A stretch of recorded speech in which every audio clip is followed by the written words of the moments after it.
Hey guys, how's it going? This is Andy, and as most of you know, this is a very special summer for me because I have the opportunity to be an intern for Amazon. So in this video, we are going to talk about my experience on prepping and passing the technical interview for Amazon. I am going to give you some pragmatic tips and tricks so you can get a job like that and you can be very satisfied that your work matters and it's important. So let's get to it. Alright guys, so first of all, because you know I'm real with you and I like mindset and motivation, you should know that this wasn't my first ever interview and I didn't succeed on the first try. No. If I start counting, I think this is something like my 20th interview, which really went well. And yeah, it wasn't just one interview, it was like 5 or 6 of them, but we'll get there. So please know that this is also a journey and you're not going to succeed on your first try. It's not like, oh, my first interview, I'm going to smash it. No.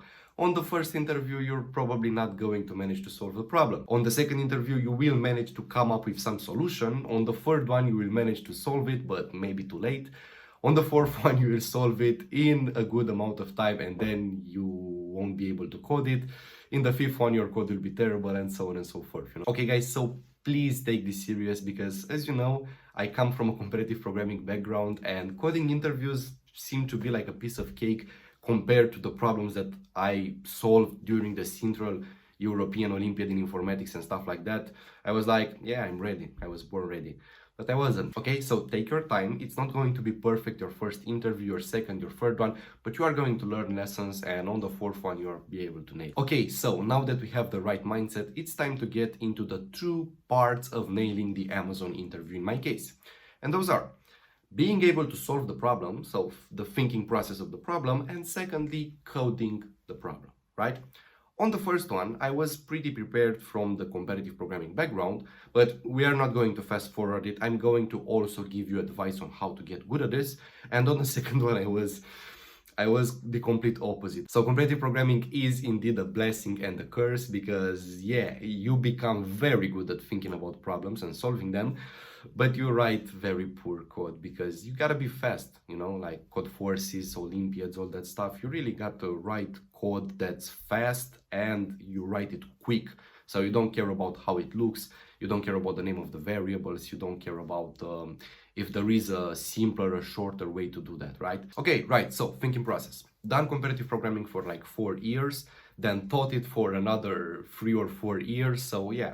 I was pretty okay and confident always with algorithms and data structures, but you are always rusty, all right? So don't be confident on your past experience because this is a thing that really needs momentum. When you are in a coding interview, you have a limited amount of time, right?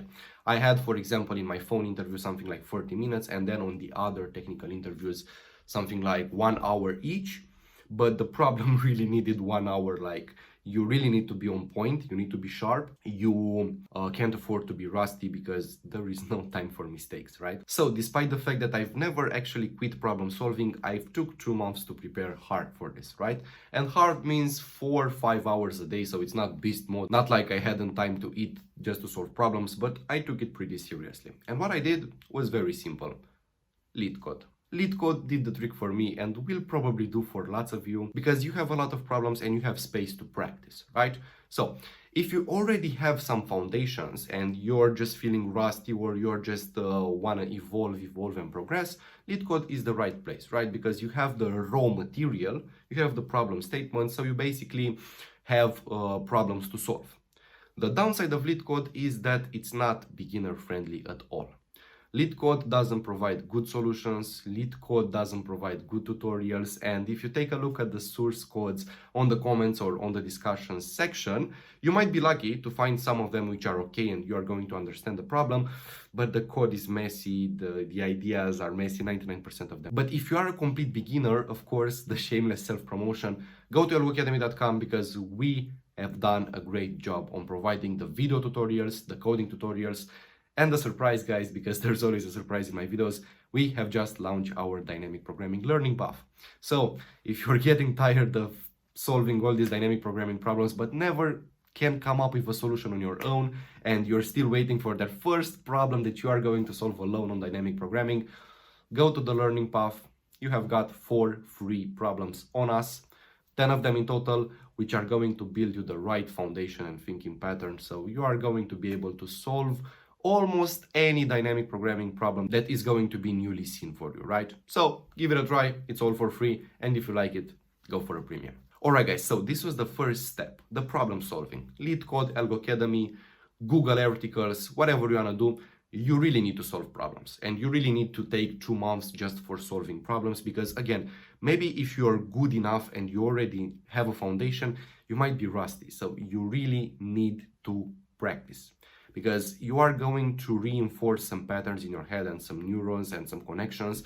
And believe me, writing code and thinking about problems is going to be 2-3 times faster, right? So do that. Now, as lots of you probably know, solving problems is not enough. You need the experience of being on a coding interview, of talking to the interviewer, of speaking up your mind and stuff like that. There are a lot of tricks which I've covered in our last video. I have done a simulation with Mircea on the coding interview. So trust me, if you are like a guy who can stay only 5 minutes on a YouTube video then watch some Barbie stuff, don't click on it because it has an hour. But I have 10 tips. 10 tips which you see me in action on field on that interview, and I basically explain what I'm doing and what I'm saying, and trust me, you need to watch that. But before you do, what you really need to take from this video is to never underestimate the experience of being there, of being on the coding interview, right? So the practice at home is very different. Think like a basketball player, think like Michael Jordan, all right? Michael Jordan could like be very chill, casual, and on trainings he would like strike 10 out of 10 shots and everything's fine, right? But think about on the match day, when you have 100 fans that are screaming at you. In our scenario, the fans are you, your friends, and maybe your family, and you're like 2 points behind, and you need to win that match, and you need to strike that 3 points. That's like a coding interview, man, because that shot of 3 points is your offer, is your dream job, and yeah, basically there's a lot of pressure, right? So it is very different. You need the experience of field, which you can get very easily, man. You got friends.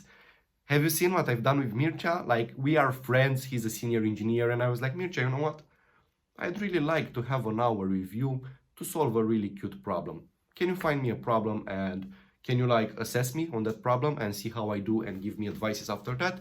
That's cool. Have a friend. If you don't have friends, if maybe, I don't know, you don't have friends which are passionate about this, go to prem.com, man. Prem.com is a very amazing website on mocking interviews with complete strangers, but complete strangers which have experience in that. They either had some interview, like interviewed some people, or were software engineers. It is pretty amazing, right? So grab a friend, grab prem.com, prem.com will be your friend and do. All right, perfect. Problem solving, got it. Simulating the coding interviews, got it. Now, the last thing that you need to do is you really need to learn how to write code, man. Learn how to write code. Like, this ruined my life. This ruined my past 2 years where I thought that I'm so prepared for a coding interview because I know how to solve problems, and I failed miserably on all of them. And now that I'm thinking past, I didn't actually even know by now until I met Mircea and started AlgoCademy together how important is writing code, man, and how the code was horrible. And I had no idea. I was like, at some point I was like, I'm not good enough for this, man. I don't know. Maybe I'm ugly. Maybe I'm stupid. Maybe, but I don't know. Nobody wants me, right? So, yeah, writing code is super important. So how do you learn how to write good code? Well, man, a lot of sweat. It really is a lot of sweat because you already put some effort in solving a problem, but that's not enough. After solving that problem, you really need to take your time, and at start, you need to take more time on writing the code than on actually thinking about the problem if you really want to do this right.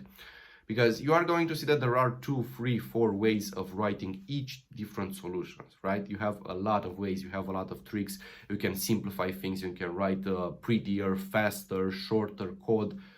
There is no definition of the perfect code. You can always do something better and improve that code. So you need to be open-minded and really understand that you are not wasting time. I know how it is. It's really tricky to think like, why am I staying so much on writing this code for one problem when I could have solved other 3 problems? Yeah, man. But remember, I've done a video for that. You know that. It's quality versus quantity. Quality versus quantity. Focus on the quality. Please. Write quality code. Stay on the problem and don't leave the problem even if you have accepted and faster and less memory than 100% people, think about if you could have done this prettier, because it's the difference between the ones who get the offer, like me in present, and the ones who don't, like Andy 1 and 2 years ago. Okay, Andy, got it, that's cool, but come on, give me that pragmatic stuff. Where do I learn to write good code from? That's a big problem. Because you won't find a lot of guys who know how to write code. In fact, the guys that really know how to write code probably are or were software engineers or interviewers and had a lot of experience with writing good code for coding interviews, which you will probably not find on LeetCode. I haven't managed to find. I mean, you really have to search from a lot and a lot of discussions and source codes to really find a good one. And most of the cases you won't find one. So writing good code is unfortunately not so available for free on the internet. Because again, the people who really do write good code, they won't take the time, they don't have the time to post resources or post source codes and solve problems on LeetCode. And then if they do, you have to find those problems. So yeah, that's the hard part. So if you are serious enough and want to invest in your education, again, the shameless self-promotion, go to AlgoCademy.com, man. So yeah, at least do that, it doesn't hurt. Solve the free problems and at least get a glance at how good code looks like, so you at least have a mental model, you have a template. All right, so this is what the boys done there, so there's always a simple way to do that. And of course, because we are talking about my personal journey here and experience, and AlgoCademy unfortunately didn't exist on my time, what I did was the only thing that I could do, and that was spending hours and hours and a lot of energy on looking at code, comparing my code with other guys' codes, and yeah, basically trying to improve every little detail about my code, and then looking at the bigger picture and figuring out, all right, what is the pattern here? So I've solved these three problems. I've managed to make them as short, as pretty, as fast as possible. What is the pattern here? Do they share something in common? Is there a principle of writing this code? Maybe they share the fact that I have to write a while loop, and inside the while loop I have to iterate some variables, and I could have done that more easier and elegant using a for loop and stuff like that, right? But there is no success recipe in that. You really need a lot of field experience, right? So it's your choice, man, but what you really need to realize is that you are lucky, because in these times you have options, right? You're not only have to struggle and put the sweat in, you have an easier, simpler and better option. So hey guys, this is how I managed to ace my technical interview with Amazon, and now I am a very happy virtual intern for them, and I really enjoy doing this. So yeah, I hope it helps. I hope you took notes. I hope you're gonna be serious about this and land your dream job, man, because yeah, everybody should do. Don't forget to like this video, don't forget to subscribe to Algopedia, comment me with your journey, with what did you think about the video, with what do you think about the platform, and of course, man, go to AlgoCademy, solve the free problems, make a free account, and also check out the referral links and the referral option, because you can bring some people in for free and you are going to have lifetime access, at least to the videos. So check it out. This was me, guys. See you on the next one. Andy out.